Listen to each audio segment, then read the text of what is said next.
اس اندھیری قبر میں جب لوگ قبرستان سے آ جاتے ہیں، عجیب و غریب آوازیں مردے کو سنائی دینے لگتی، زمین ہلنے لگتی ہے اور دونوں جانب سے دباتی ہے زمین۔ میرے آقا صلی اللہ علیہ وسلم نے فرمایا ان ضغطۃ القبر حق، قبر کا جھٹکا دینا حق ہے، ہر ایک کے ساتھ ہوگا۔ صحابی رسول سعد بن معاذ کے بارے میں حضور نے فرمایا ان کو قبر دبا رہی تھی۔ قبر سب کو دبائے گی، لیکن کچھ کو ایسے دبائے گی کہ ان کی ہڈی پسلیاں الگ ہو جائیں، اور کچھ کو محبت سے دبائے گی۔ لیکن فرمایا کہ قبر جو ہے اس وقت اندھیری اور پھر عجیب و غریب آوازیں، تنہائی الگ، کوئی نہیں ہے قریب، کوئی نہیں ہے۔ اس وقت کچھ لوگوں کی قبر میں ایسا ہے کہ اچانک ایک نورانی شکل کا نوجوان سرانے کے پاس آ کر بیٹھتا ہے اور کہتا ہے میں تیرا دوست ہوں، تو گھبرا مت، میں تیری دوستی نبھانے آیا ہوں۔ مردہ پلٹ کر کے دیکھتا ہے، پوچھتا ہے تو کون ہے؟ تو کہتا ہے میں اللہ کا کلام قرآن پاک۔ میرے عزیزوں، قرآن عظیم پڑھنے میں بھی وہ لطف ہے، سننے میں بھی وہ لطف ہے۔ قیامت کے دن فرمایا جائے گا، یہ بھی حدیث پاک ہے، کہ جو قرآن پڑھتا تھا اسے رب تعالیٰ فرمائے گا قرآن پڑھتا جا، قرآن پڑھتا جا۔ وہ جب قرآن پڑھتا جائے گا تو اسے حکم ہوگا ایک ایک آیت پڑھ اور ایک ایک درجہ اوپر جا، ترقی کرتا جا۔ وہ قرآن پڑھتا رہے گا اور درجات کی بلندی اس کی ہوتی رہے گی۔ اور حضور پاک صلی اللہ تعالیٰ علیہ وسلم کی احادیث کا یہ بھی مفہوم ہے کہ حافظ قرآن، جو قرآن کے حلال کو حلال سمجھتا ہو، قرآن کے حرام کو حرام سمجھ کر اس پر عمل کرتا ہو، قیامت کے دن وہ اپنے خاندان کے ایسے 10 لوگوں کی سفارش کر کے جنت لے جائے گا جن پر دوزخ میں جانا واجب ہو گیا تھا۔ اپنے خاندان کے ایسے 10 افراد کو لے جانے کی اسے اجازت دی جائے گی۔ اور مجھے آج اس مصلی پر، محراب پر قرآن پاک کا دور سناتے ہوئے 23 سال گزر گئے۔ الحمدللہ یہ 23واں سال ہے میرا تراویح کا قرآن پاک، اور میرے خیال سے ہاشمی مسجد میں میں نے 6 سال سنایا ہے، یہ 6واں سال تھا مختلف مقامات پر۔ لیکن کبھی یہ موٹے قرآن کو، اتنا ضخیم قرآن اٹھا کر کے ہم دیکھتے ہیں تو یقین نہیں ہوتا کہ یہ پورا کا پورا سینے میں آیا کیسے، یہ محفوظ کیسے ہے۔ اور جب بندہ پڑھنے لگتا ہے حافظ قرآن، حقیقت میں بتاؤں، میں اپنی بات بتا رہا ہوں، باقی دوسرے حفاظ اکرام وہ بہتر جانتے ہیں، ہماری محنت سے کچھ نہیں ہوتا۔ جب پڑھنے کے لیے وہ کھڑا ہو جاتا ہے تو من جانب اللہ، خود اللہ تعالیٰ اس کی مدد فرماتا ہے۔ اگر اللہ رب العزت دروازے نہ کھولے تو وہ ایک آیت آگے نہیں بڑھ پائے گا۔ ہاں، یہ رب تبارک و تعالیٰ کی طرف سے انعام ہے، اکرام ہے۔ میرے عزیزو، یہ قرآن یاد کرنے کے لیے جب بچے بھی کوشش کرتے ہیں تو 5 سال کے بچے بھی حافظ قرآن بنے ہیں، دنیا میں ریکارڈ ہے۔ اور آپ کو پتہ ہے حضرت سیدنا مخدوم جہانگیر اشرف سمنانی رحمۃ اللہ تعالیٰ علیہ 7 سال کی عمر میں قرات سبع یعنی 7 قراتوں کے ساتھ حافظ قرآن ہو چکے تھے۔ سبحان اللہ۔ وہ بڑے بڑے علماء بھی نہیں آج 7 قرات جانتے ہیں۔ 7 قراتیں ہیں قرآن پاک کی، سب میں الگ الگ انداز ہے پڑھنے کے، اور وہ ایک عربی لینگویج جاننے والا، نحو اور صرف اور ان تمام امور کو جاننے والا یہ قرات سبع بہتر سمجھ سکتا ہے، عام لوگوں کے سمجھ میں نہیں آئے گی یہ چیزیں۔ وہ 7 سال کی عمر میں 7 قراتوں کے ساتھ حافظ تھے۔ میرے عزیزو، یہ قرآن آج بھی معجزہ ہے، سینوں میں یوں ہی نہیں آتا، بڑا ذہین بھی ہو اور رب تبارک و تعالیٰ کی مرضی نہ ہو تو اس کے سینے میں ایک پارہ بھی نہیں آتا۔ اور کبھی ہم نے دیکھا ہے بڑا کند ذہن ہے، کچھ آتا نہیں ہے، اسکول میں 0 تھا، لیکن قرآن حفظ کرنے پر لگا تو پورا حافظ قرآن بنا ہے۔ ایسے بھی میں جانتا ہوں جن کو 2+2 معلوم نہیں ہے لیکن حافظ قرآن ہو جاتے ہیں۔ یعنی اس قدر دیہات سے آئے ہوئے بچے تھے جن کو کچھ نہیں معلوم تھا لیکن قرآن پورا یاد تھا۔ سبحان یہ معجزہ ہے اللہ، قرآن سبحان کا۔ اللہ، ماشاءاللہ۔ اعلیٰ حضرت امام محمد رضا خان فاضل بریلوی رضی اللہ تعالیٰ عالم تھے، بڑے مفتی تھے۔ آپ اندازہ کریں 14 سال کی عمر میں وہ مفتی بن چکے تھے۔ 13 سال کچھ مہینے، جس دن وہ بالغ ہوئے اس دن پہلا فتویٰ انہوں نے لکھا ہے 14 سال کی عمر میں۔ بہترین عالم، بہترین مفتی، لیکن حافظ نہیں تھے آپ، قرآن کے حافظ نہیں تھے۔ کسی نے آپ کو خط میں القاب لکھا، حضرت علامہ مولانا حافظ و قاری احمد رضا خان صاحب، اس میں حافظ و قاری کا بھی لقب لگا دیا۔ دوسرے ہوں تو پھیل جائیں گے کہ جتنے لقب فری میں ملے اچھا ہی ہے۔ اعلیٰ حضرت نے دیکھا کہ میں حافظ ہوں نہیں اور لوگ مجھے حافظ سمجھ رہے ہیں۔ یہ شعبان کی آخری تاریخ تھی شاید، دوسرے دن سے رمضان شروع ہو رہا تھا۔ آپ نے اس خط والے کے گمان کے مطابق اپنے آپ کو اتارنے کے لیے عزم کر لیا کہ اس کے خط کا جواب بعد میں لکھوں گا، حافظ قرآن پہلے بنوں گا، کیونکہ اس نے حافظ کہا ہے مجھے، حافظ قرآن کہا۔ تو اعلیٰ حضرت کا معمول یہ تھا کہ روزانہ رمضان میں فجر سے لے کر کے شام تک ایک پارہ یاد کرتے تھے اور تراویح میں ایک پارہ سنا دیتے تھے، یہاں تک کہ 29ویں رمضان کو یا 27 کو آپ مکمل 1 مہینے کے اندر حافظ قرآن ہو گئے۔ 1 مہینے کے اندر حافظ قرآن، ہاں 1 مہینے میں وہ حافظ قرآن ہو گئے۔ قرآن کا یہ معجزہ ہے، اللہ تبارک و تعالیٰ وہ جس کے سینے میں چاہے اس کو عطا فرماتے۔ میرے عزیزو، آج بھی بہت سارے ایسے بچے ہیں جو قرآن کو یاد کرتے ہیں بہت بچپن میں، اور ان کے ذہن کے دریچے ایسے کھل جاتے ہیں۔ آپ نے مولانا حارث صاحب کے پیچھے بھی تراویح پڑھی ہے، یہ ہمارے بھتیجے ہیں، انہوں نے تقریباً 4.5 مہینے میں پورا حفظ قرآن کیا۔ الحمدللہ انہوں نے بھی ایک ریکارڈ قائم کیا تھا، اور اپنے سبق کے دوران انہوں نے 29واں پارہ 2 دن میں پورا پارہ سنایا تھا، آدھا پارہ ایک دن یاد کر لیا۔ تو یہ اپنے کمال کی بات نہیں، یہ اپنے کسب اور اپنے ذہن کی بات نہیں، رب تبارک و تعالیٰ کی عطا اور فضل۔ امام اعظم ابو حنیفہ کے ایک شاگرد ہیں امام محمد، یہ چھوٹی عمر میں امام اعظم کے پاس پڑھنے کے لیے آئے، داڑھی نہیں تھی، چھوٹے تھے۔ تو امام اعظم ابو حنیفہ رحمۃ اللہ علیہ کے پاس بڑے بڑے ان کے جو شاگرد تھے، علماء تھے، محدثین بیٹھتے تھے، اس میں ایک چھوٹی عمر کا لڑکا آیا ہے۔ تو امام اعظم نے ان کو ٹال دیا کہ جاؤ بعد میں، لیکن شوق اتنا تھا امام محمد کا کہ وہ ہٹنے کو تیار نہیں تھے۔ امام اعظم ابو حنیفہ نے ان کو ٹالنے کے لیے کہا کہ بیٹا میں انہی کو پڑھاتا ہوں جو حافظ قرآن ہوتے ہیں، تم حافظ ہو؟ کہا حافظ تو نہیں، حافظ بننے میں 2-3 سال لگ جائیں گے، جب تک تھوڑا سا جوانی آ جائے گی پھر سمجھ لے گا۔ کہا جاؤ حفظ کر کے آؤ۔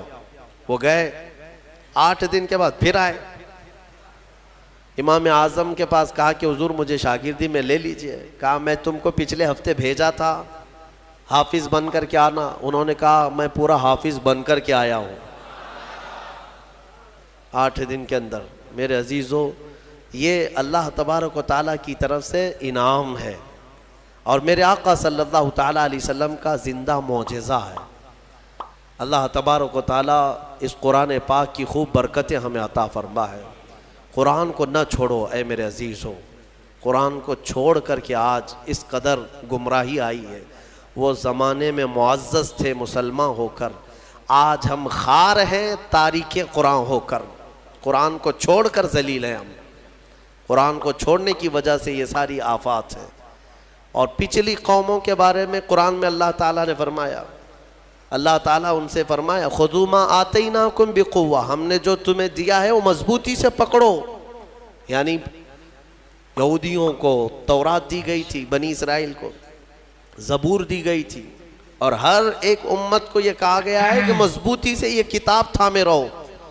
جو اللہ کی کتاب اتری ہے یہ صرف اور صرف جھاڑ پھونک کے لیے نہیں ہے، یہ تمہاری پوری زندگی کا دستور آیا ہے. ہاں کل کیا ہونے والا ہے یہ قرآن میں پڑھو، یہ بے خبر نجومی تمہیں کیا بتائیں گے. قرآن عظیم تمہاری زندگی کا پورا دستور العین ہے. اس کو چھوڑ کر کے ہم ادھر ادھر کی آج ٹھوکروں پر مجبور ہو چکے ہیں. میرے عزیز و حیرت ہے ہماری قوم کو، طوطے کے پاس جا کر کے اپنا بھوش پوچھتے ہیں چٹھی نکال کر کے کہ میرا بھوش کیا ہونے والا ہے. وہ بھی سڑک چھاپ آدمی جو طوطا لے کر کے خود سڑک پر بیٹھا ہے وہ لوگوں کا مستقبل بتا رہا ہے.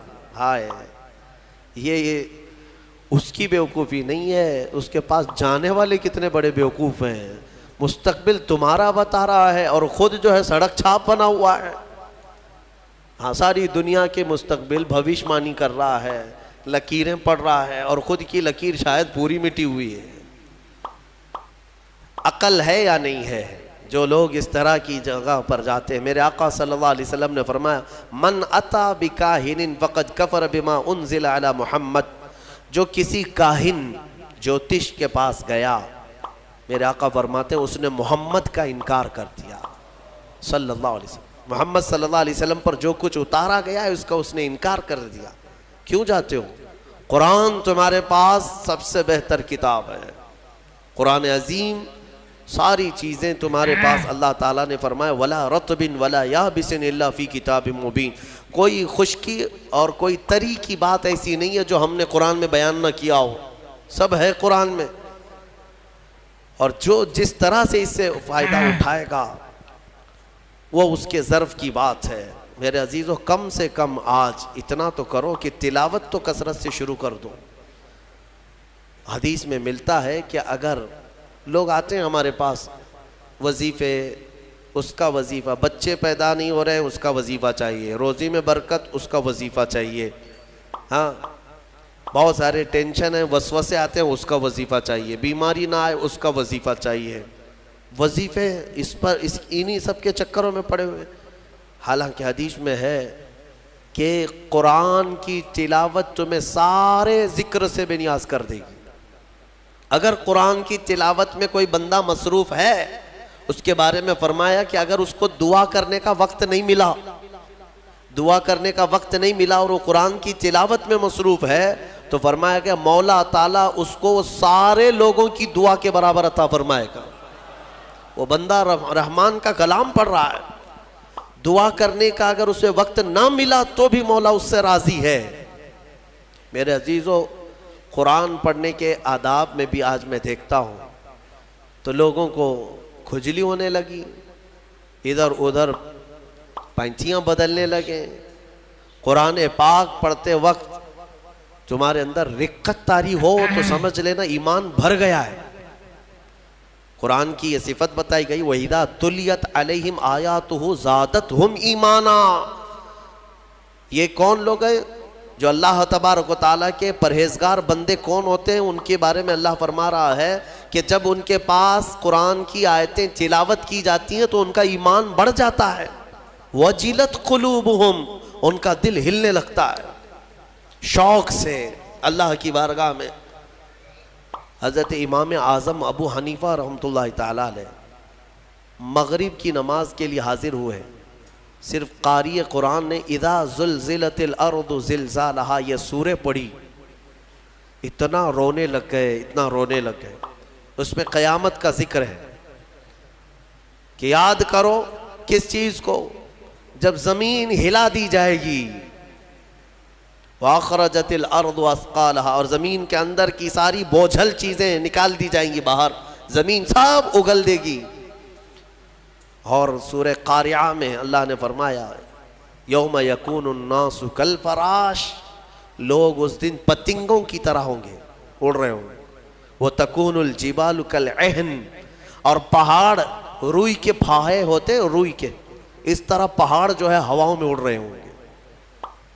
پورے بڑے بڑے پہاڑ روئی کے پھاہے کے طرح اڑ رہے ہوں گے. اللہ نے قرآن پاک میں جو قیامت کے تذکرے فرمائیں. امام اعظم ابو حنیفہ صرف سورہ زلزال پڑھتے رہ گئے. عشاء کا وقت آیا, عشاء پڑھی, پھر کھڑے ہو گئے, صرف یہی اذا زلزلت الارض زلزالہا, اسی میں رہ گئے. اتنا روتے کہ ان کی داڑھی سے آنسوؤں کا پانی ٹپ ٹپ ٹپ گرنے لگا مسجد کے اندر. آپ کی عمر اس وقت قریب 70 سال کی ہے, قریب 70 سال کی.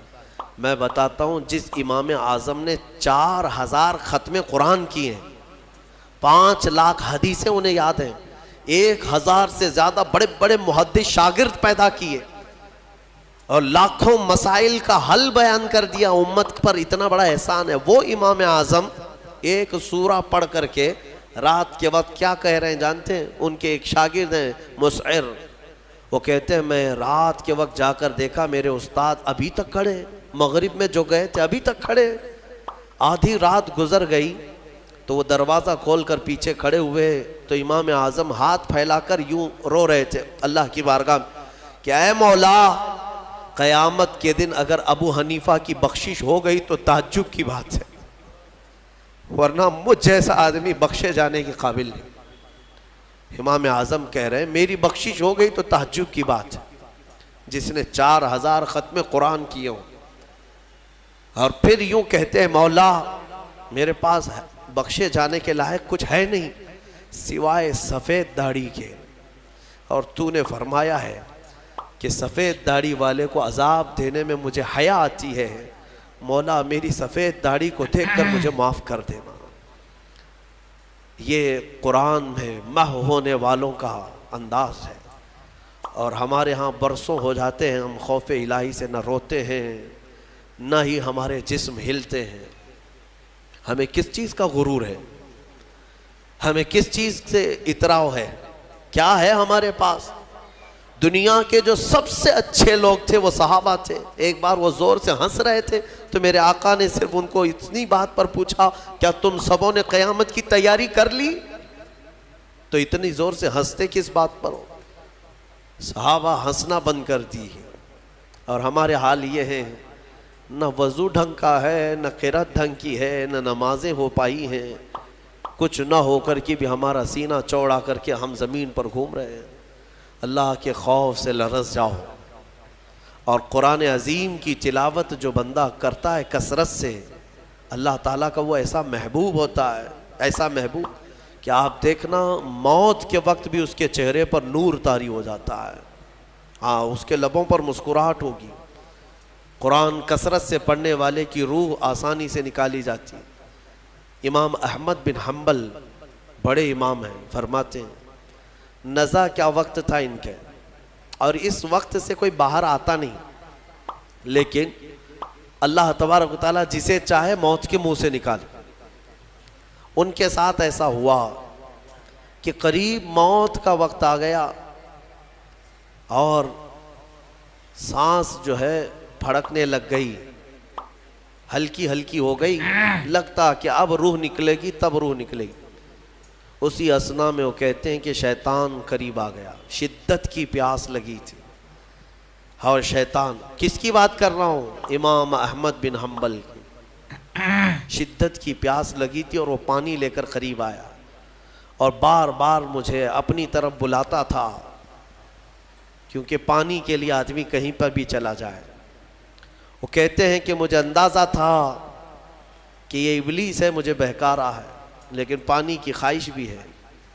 اور اس کے بعد وہ آپ سے بحث کرنے لگا کچھ معاملات پر, موت کے قریب, جبکہ بولنے کی طاقت بھی نہیں. تو اچانک ایک خوبصورت نوجوان آیا, اس نے گھونسے مار مار کر کے شیطان کو بھگا دیا. شیطان بھاگ گیا, ڈر کر کے بھاگا. امام احمد بن حنبل کہتے ہیں مجھے سکون ہوا, کم سے کم اس کی شرارتوں سے بچ گیا. وہ نوجوان اتنا حسین تھا, بہت خوبصورت تھا. میں نے اس سے پوچھا کہ میں نے تجھے زندگی میں کبھی دیکھا نہیں, تو کون ہے؟ وہ نوجوان کہتا ہے احمد بن حنبل, میں سورہ یاسین ہوں جس کو تم روزانہ تلاوت کرتے تھے. اللہ نے مجھے آج یہ شکل دی اور اس ابلیس کو میں نے مار کر بھگایا کہ تمہاری نزا میں وہ تمہیں گمراہ نہ کر سکے.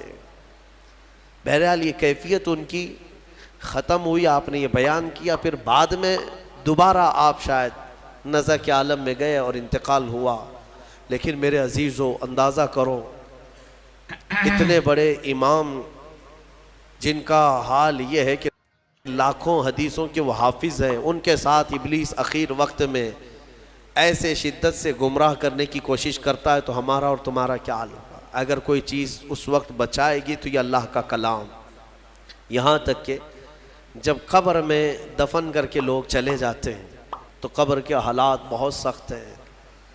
قبر بڑی چھوٹی ہے، ہم خود ہی کھودتے ہیں، جانتے ہیں کتنی قبر ہوتی ہے. اپنے مردوں کو آپ دفنا کر کے آتے ہیں، اتنی ہوتی ہے کہ کروٹ بھی نہیں لے پاتا مردہ، اور وہ بھی اس کو اتنا ٹائٹ کر کے نیچے پتھر یا اینٹ یہ ڈھیلے سب رکھ کر کے قبلے کی طرف کر کے اس کو بند کر کے آ جاتے ہیں. پتہ ہے کس قدر گھبراہٹ ہوتی ہے، بہت گھبراہٹ ہوتی ہے. یہ مت سمجھنا کہ مردے کو اب کچھ پتہ نہیں چلتا، یہاں تک کہ حدیث میں ہے تمہارے چلنے کے چپلوں کی آواز تک وہ مردہ سنتا ہے. بولنے کی آواز تو چھوڑے، چلنے کی آواز بھی وہ قبر میں سنتا ہے. ہر چیز زندوں کے کانوں سے زیادہ کان اس کے تیز سنائی دیتا ہے اس کو. اور جب لوگ چھوڑ کر کے جا رہے ہوتے ہیں وہ اس قدر گھبراہٹ کا شکار ہوتا ہے کہ اس تنگ و تاریک کوٹھری میں پہلی بار اس کو ڈالا گیا ہے. زندگی بھر کبھی اتنے چھوٹے گڑھے میں نہیں سویا. ہاں، اب حضور پاک صلی اللہ علیہ وسلم نے فرمایا ہے، رشتہ داروں کو بھی کہا ہے کہ دفنانے کے بعد تھوڑی دیر بیٹھ جاؤ قبر کے پاس کہ اس کی گھبراہٹ کم ہو. لیکن کون بیٹھتا کون ہے؟ سب کو اپنی جلدی ہے. عزیز لوگ بھی نہیں بیٹھتے، نکل آتے ہیں. بھائی ہوں، باپ ہوں، بیٹے ہوں، سب نکل کر کے آ جاتے ہیں الا ماشاء اللہ. لیکن اس اندھیری قبر میں جب لوگ قبرستان سے آ جاتے ہیں، عجیب و غریب آوازیں مردے کو سنائی دینے لگتی ہیں. زمین ہلنے لگتی ہے اور دونوں جانب سے دباتی ہے زمین. میرے آقا صلی اللہ علیہ وسلم نے فرمایا ان ضغطۃ القبر حق، قبر کا جھٹکا دینا حق ہے، ہر ایک کے ساتھ ہوگا. صحابی رسول سعد بن معاذ کے بارے میں حضور نے فرمایا ان کو قبر دبا رہی تھی. قبر سب کو دبائے گی، لیکن کچھ کو ایسے دبائے گی کہ ان کی ہڈی پسلیاں الگ ہو جائیں، اور کچھ کو محبت سے دبائے گی. لیکن فرمایا کہ قبر جو ہے اس وقت اندھیری اور پھر عجیب و غریب آوازیں، تنہائی الگ، کوئی نہیں ہے قریب، کوئی نہیں ہے. اس وقت کچھ لوگوں کی قبر میں ایسا ہے کہ اچانک ایک نورانی شکل کا نوجوان سرانے کے پاس آ کر بیٹھتا ہے اور کہتا ہے میں تیرا دوست ہوں، تو گھبرا مت، میں تیری دوستی نبھانے آیا ہوں. مردہ پلٹ کر کے دیکھتا ہے، پوچھتا ہے تو کون ہے؟ تو کہتا ہے میں اللہ کا کلام قرآن پاک ہوں. قرآن مقدس رفیق بن کر، انیس بن کر قبر میں آتا ہے. میرے عزیزو اس قرآن سے محبت کرو، اس قرآن سے محبت کرو. مجھے افسوس ہوتا ہے رمضان میں بھی کچھ لوگ ایسے ہیں جو قرآن سننا نہیں چاہتے. ان کو سال میں ایک بار ہی تو موقع ملتا ہے، ان موقعوں کو بھی گنوا دیتے ہیں، بازاروں کی زینت بنے رہتے. بازار کتنے بازار کرو گے، کتنے سال بھر تو بازار کھلا ہے، کیا یہ تراویح پھر رمضان کے بعد ملنے والی ہے؟ ضائع کر دیتے ہیں. ایک تو تم حافظ قرآن ہو نہیں، قرآن گھر میں پڑھتے نہیں، ایک حافظ تمہارے ہاں آ گیا سنانے کے لیے اللہ کا کلام، اس کے لیے بھی پیچھے بھاگ جا رہے ہو. تو گویا کہ تم قرآن کے ساتھ بہت ناانصافی کر رہے ہو. قرآن کو پیٹ پیچھے ڈال چکے، اس کے حقوق نہیں ادا کرتے. گھروں میں جا کر کے دیکھو تو بہت اونچے طاق پر اس کو رکھ دیا ہے. قرآن پر تو اتنی دھول جمع ہوتی ہے کہ اتنی دھول نہ فریج پر نہ ٹی وی پر. ٹی وی اور فریج اور واشنگ مشین تو روز صاف ہو جاتے ہیں، قرآن پاک پر ہاتھ بھی نہیں لگتا. کیوں قرآن کے ساتھ یہ دوہرا سلوک ہے؟ یہی تو ہے میرے عزیزو. درس قرآن اگر ہم نے نہ بھلایا ہوتا، یہ زمانے نے زمانہ نہ دکھایا ہوتا. شاعر نے بہت اچھے انداز میں کہا، درس قرآن کو اگر ہم نے نہ بھلایا ہوتا، یہ زمانے نے زمانہ نہ دکھایا ہوتا. یہ سارے ہمارے اندر ہیں. اٹھو، آج بھی تمہارے پاس وقت ہے، قرآن کو پڑھو، سیکھو. اور میں کہتا ہوں آج کے دور کے مسلمان، سخت پکڑ ہوگی تمہاری. تمہارے پاس یہ عذر بھی نہیں ہے کہ اللہ کی بارگاہ میں کہیں گے کہ مولا پڑھانے والا کوئی تھا نہیں، سیکھنے کا کوئی ذریعہ تھا نہیں. آج تمہارے ہر ایک کے ہاتھ میں موبائل ہے، قرآن ہے، سینکڑوں قاریوں کی قرت ہے. انٹرنیٹ صرف گانے سننے کے لیے نہیں، قرآن سیکھنے کے بھی وہاں ذریعے موجود ہیں. پورے عالم بننے کے مدرسے چل رہے ہیں آن لائن، قرآن پڑھانے والے پڑھا رہے ہیں. لیکن اب عذر تمہارے پاس کچھ بھی نہیں رہے گا. کیا کہو گے؟ کیا کہو گے کہ ہمارے ہاں کوئی عالم نہیں تھا، کوئی حافظ نہیں تھا، پڑھنے کا موقع نہیں ملا؟ نہیں، تمہاری سخت پکڑ ہوگی. تمہارے پاس سب تھا، تم نہیں چاہتے تھے قرآن پڑھنا، تم نہیں چاہتے تھے. میرے عزیزو، قرآن کی طرف آ جاؤ. میں آخر میں یہ بھی کہنا چاہوں گا کہ جو حفاظ قرآن ہوں، میں اپنے متعلق نہیں کہہ رہا ہوں، اپنے متعلق نہیں کہہ رہا ہوں، دیگر جو بھی حفاظ قرآن ہیں ان کا ادب بھی بجا لائیں. اللہ کا کلام ان کے سینے میں موجود ہے. انبیاء اکرام علیہ السلام کی جو زبان تھی، قرآن میں اللہ نے فرمایا، وہی میں عرض کرتا ہوں ان کی سنت پر. لا اسألکم علیہ اجرا ان اجری الا علی رب العالمین. لوگوں، میں آپ سے اس خدمت پر 1 روپیہ بھی اجرت نہیں مانگتا، مجھے معاوضہ نہیں چاہیے آپ سب سے. میرا اجر رب العالمین کے حوالے ہے، میرا اجر اللہ رب العزت کے پاس ہے. مجھے آپ سب کی جو محبت ہے یہی کافی ہے، اور مجھے دعاؤں سے نوازیں، یہ میرے لیے بہت بڑا معاوضہ ہے، بہت بڑا تحفہ ہے، یہ میرے لیے بڑا ہدیہ ہے. اور یہ محبت ہی تو ہے کہ اتنے گیپ کے بعد دوبارہ اس مسلح پر میں آیا ہوں. اور جو کچھ بھی ہوں، میں یہاں تک آپ کے پاس بولنے کے قابل ہوں، یہ میرے والد کی تربیت ہے. انشاءاللہ العزیز مولا کریم ہم سب کو آج کی رات معاف کرے گا. دعا کرتے ہیں جنہوں نے مجھے دعاؤں کی درخواستیں کی ہیں ان سب کو بھی میں شامل کرتا ہوں. یا ربنا یا ربنا یا ربنا یا اکرم الاکرمین. مولا قدیر ہماری اس میں ان تمام محفلوں کو اپنی بارگاہ میں قبول فرما. سورہ فاتحہ سے لے کر مولا 30ویں پارے تک کے جتنے سورے ہم نے تلاوت کیے، اس میں جو غلطیاں، کوتاہیاں، کمیاں، بیشیاں ہوئی ہوں اپنے فضل و کرم سے معاف فرما دے. اے رب العالمین، تجھے فضل کرتے نہیں لگتی بات، نہ ہو مایوس تجھ سے امیدوار. تو نے رمضان میں یہ حسین موقع دیے تھے، تیری اس مسجد کو ہم بھرتے تھے. مولا اگر ہماری زندگی باقی ہے تو پھر سے رمضان عطا کر دے. ارحم الراحمین، قرآن عظیم کی تلاوت کو میں نے جو کچھ بھی پڑھا مولا خالص تیرے شوق میں پڑھا ہے، تیری رضا کے لیے پڑھا ہے.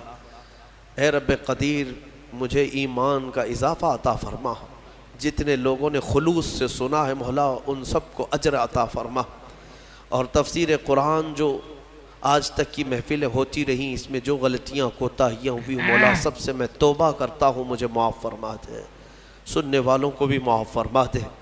اور دور دراز سے کئی لوگ آن لائن سن رہے ہیں، محفلوں میں شامل ہوتے ہیں مولا ان سب کی بھی مغفرت فرما دے. ارحم الراحمین، آج کئی لوگ تیرے دربار میں ہاتھ پھیلا ہے، کچھ محتاج ہیں، کچھ غریب ہیں، اپنے اپنے گھروں کی پریشانیاں، کچھ تو وہ ہیں جو بول نہیں سکتے. اے رب ذوالجلال سب کی پریشانیاں دور کر دے.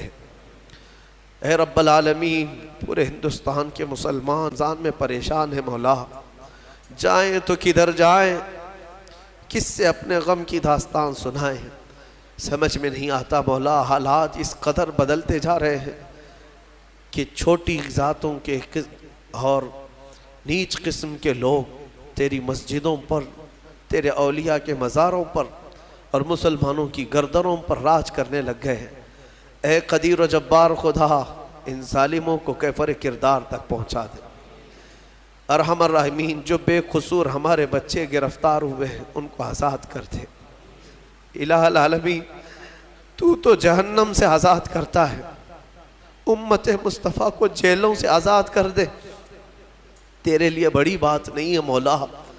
جو بچے ناحق گئے ہیں ان کو آزادی عطا کر، ظالموں کے چنگل سے انہیں آزاد کر دے یا ارحم الراحمین۔ مولا یہاں پر جتنے حاضر ہیں اور جو دور دراز سے سن رہے ہیں سب کو قرآن عظیم کا شوق عطا فرما، آخری سانس تک مولا قرآن کی تلاوت کرنے اور سننے کی توفیق عطا فرما۔ ہم قبر میں جائیں تو اس قرآن کو ہمارا دوست بنا دے، حشر کے دن مولا قرآن کو ہمارا شفیع و مددگار بنا دے۔ ارحم الراحمین، میں گنہگار ہوں اور بڑے مرتبوں کی خواہش، تو کریم ہے خدایا، تیری بندہ پروری ہے، صرف آج کی رات اتنی التجا ہے، کل قیامت کے دن جب تیرے حبیب محمد مصطفیٰ صلی اللہ علیہ وسلم ہزاروں غلاموں کی جھرمٹ میں جنت کی طرف جا رہے ہوں، ان غلاموں میں ہمیں شامل فرما دے مولا، جہنم سے آزاد ہونے والوں میں ہمیں شامل فرما دے۔ خصوصیت کے ساتھ یہاں پر جتنے لوگوں نے بھی میرے ساتھ محبت کا سلوک کیا سب کو اپنی شان کے مطابق اجر عطا فرما۔ میں فقیر آدمی ان کی محبتوں کا صلہ نہیں دے پاؤں گا، مولا سب کو تو اپنی شان کے مطابق اجر عطا فرما۔ ہمارے بچے، ہمارے شاگرد جو روزانہ قرآن پڑھتے تھے، سنتے تھے، اراکین، انتظامیہ، معاونین، امام، خطیب، سب کو مولا اپنے شان کے مطابق اجر عطا فرما۔ خصوصیت کے ساتھ میرے والد گرامی کی مغفرت فرما مولا، جتنے لوگوں کے والدین انتقال کر چکے، رشتہ دار انتقال کر چکے، ان کی قبروں کو بقعہ نور بنا دے مولا۔ ہو سکتا ہے ان کی خطاؤں کی وجہ سے ان کی قبریں تحریک ہو گئی ہوں مولا، ہم اجالوں میں بیٹھے ہیں، ایک بار ہماری دعا کے ذریعے ان کی قبروں کو اجالا کر دے مولا۔ تو ارحم الراحمین ہے، تو ارحم الراحمین ہے، ہمارے والدین کی قبروں کو اجالا کر دے مولا، ان کو رحمت و انوار کی بارشیں عطا کر، جو کچھ بھی جانے انجانے میں ان کی زندگیوں میں خطائیں ہوئی وہ معاف کر دے، سخت سوالات نہ کر، نکیرین کے سوالات سے مولا ان کو آزادی دے دے، آسانی عطا کر، جوابات میں آسانی عطا فرما، قبر کے دبانے سے بچا لے۔ اے رب العالمین، ہم جنت میں جانے کے قابل تو نہیں ہیں مگر تیری جہنم کا عذاب سہنے کے بھی قابل نہیں ہیں، بخش دے بس تیرے فضل سے مولا، تیرے فضل سے بخش دے اور تو ہمیں بے حساب جنت عطا فرما دے۔ کل قیامت کے دن اگر تو ہم سے سوال کرے گا تو مولا ہمارے پاس ایک سوال کا بھی جواب نہیں ہے، اے رحم الراحمین ہم کو بغیر حساب کے معاف کر دے، معاف فرما دے یا ربنا یا ربنا یا ربنا یا اکرم الاکرمین، تقبل دعاءنا بحرمت جد الحسن والحسین، ان اللہ وملائکتہ یصلون علی النبی یا ایہا الذین آمنوا صلوا علیہ وسلموا تسلیما، اللہم صل علی سیدنا محمد معدن الجود والکرم وآلہ واصحابہ الکرام وابنہ الکریم وبارک وسلم۔ سبحان ربک رب العزة عما يصفون وسلام على المرسلين والحمد لله رب العالمين وآخر دعوانا ان الحمد لله رب العالمين۔ السلام علیکم۔